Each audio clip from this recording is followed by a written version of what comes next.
Castlevania Season 2. Now, Castlevania is based off of, obviously, the video game Castlevania. There's a bunch of Castlevania games. I reviewed the first season. I love the first season. It's a hell of an anime. It's an anime, by the way, people. So, I guess this will be my anime of the week. But Castlevania was interesting because it was so short.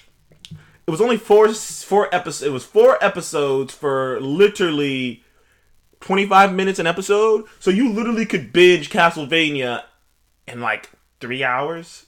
You could binge Castlevania in a very short time. And I enjoyed Castlevania. I love Trevor Belmont. He's a badass through and through. The speaker girl is pretty fun too. The darkness of the world, the violence of the world, Dracula is an interesting character and a sad, sympathetic character to boot. Castlevania Season 1 was great. I think I gave it like an 8, 8.5 or 9. And Season 2, it's the same. It's the same. The action is a bit better, so I might have to give it a 9. I think if I gave the first one an 8.5, I may have to get, because the action in Season 2 is better. It takes place immediately following the events of Season 1. When Trevor and the speaker save Alucard from that's when they wake him up from his sleep to go kill his father. And it's hilarious. And it's funny too. It's surprisingly funny. It's some great back and forth between Trevor and Alucard, these two people who just don't like each other because they are just not on the same, because they're just two people who wouldn't be in the same room together. Better alone the fact that Alucard's half a vampire and Trevor has spent his life killing vampires. Trevor and his family have spent their lives killing vampires. Just on personalities alone, these two wouldn't be in the same room together. So I think it's hilarious that, I think it's pretty hilarious that there is some great back and forth between the two. And there's some great development between the speaker and Trevor and them and their camaraderie, and you see where it's going. But the cool thing is Dracula takes it to the next level. He has these generals who come from all walks of life, who are who come from all over, like different vampires from different regions, and you can kind of tell where they're from. There's a vampire who looks like he's a Viking king. There's a vampire who looks like she's from China or Japan.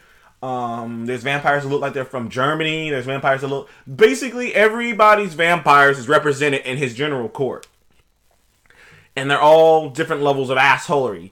And he has these two humans who are by his side. And it looks more warlike in the way that it's being handled. Though it's slowly revealed. And in this season, they actually show some of the events leading up. They kind of do a little bit of flashbacks, show the events leading up to Dracula kind of turning batshit crazy. With this one, there's not much I can really say about it because it's so short. It's only 8 episodes. And it's so short. And it being short means that basically everything I say is a spoiler. Basically everything I say about it is going to be a spoiler because it's so short that, if I say anything else more than what I'm saying, it's a spoiler. It's only 8 episodes. They're all 25, I think. I think one of them's a little longer than that. But, man, I gotta say, I give Castlevania Season 2 a 9. I had a blast with it. It was fun. I was sad when it came to an end. I was like, oh man, now I gotta wait again. I feel like it just flew past. It was like a freaking bright light. I waited all this time for it. It's not like Daredevil. Daredevil, I lingered out. Daredevil lasted a couple days, maybe like 3-4 days. This, I watched them basically a day, and it was just like, oh man. Oh man. But at least I got Red Dead 2. By the way, that review's coming soon. Red Dead 2's coming soon. But my review of Castlevania Season 2, I loved it. Bloody, gory, everything Season 1 was, but more. Action off the charts. Trevor gets his iconic weapon. If you know Castlevania, you know what that is. There's some hilarious bits, but it's badassery. The last 3 episodes, this is what I was gonna say. Episode 7 of this series. If you're an anime fan, watch it. Mark, watch it. Seth, watch it. That is some of the best action I've ever seen in an anime. I don't say that lightly. Episode 7 had within it some of the best action I had ever seen in an anime. And I was thinking about this the other day. The reason I don't like Fairy Tail and certain other animes like Fairy Tail is because a lot of times, a lot of times those animes don't really show the fights. And you know what I mean? Like, it's a punch or a kick, but it never looks like it's any technique behind it. It never looks like there's any skill behind it. It looks like, oh, you're just powerful. You're just blurting out your attack, so, well, that's why he can do it. But Castlevania doesn't have that. It doesn't have any blurting out attacks. It all looks like skill. They show each individual move. They show each individual punch. You see the whip. When Trevor's using his chain whip, you see it. You see him doing his thing. You see him By the way, I had never seen anyone use in an anime or anything else a chain whip and a sword at the same time. And a long sword, not a short sword. Because it made sense in season 1 why Trevor had a short sword. It's like, yeah, you don't want to, that way, short sword, whip, short distance, and, long distance. But he was using a long sword and a whip. And I was just like, yo, that was nuts. It was so badass. You see each individual punch. You see each individual slash shot. It's not just like, boom, boom, boom, boom. Like, it's so detailed, and I appreciate that about the fight sequences in this show. They're not sloppy. They're not...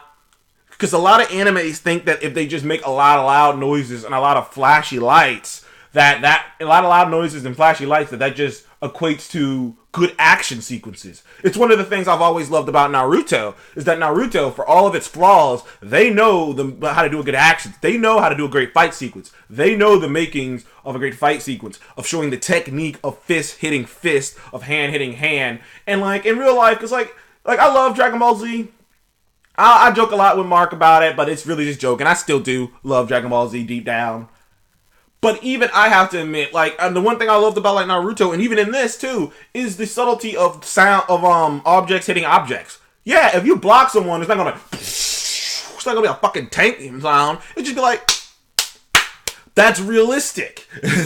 and Castlevania, to me, episode 7, one of the best episodes of anime I've seen ever. I have to give this show a 9. Comment below. Let me know, what do you think of Castlevania season 3, season 2? What do you think about it? Do you think it was better than season 1? Do you think it was worse than season 1? What do you watch it? Watch episode 7. I'm shitting you not. It's some of the best action ever. Thank you for joining me on the Comic Game Movie Show. Please remember to subscribe, please. And next is my anime of the week, Castlevania season 2. Thank you, everybody. Have a good day.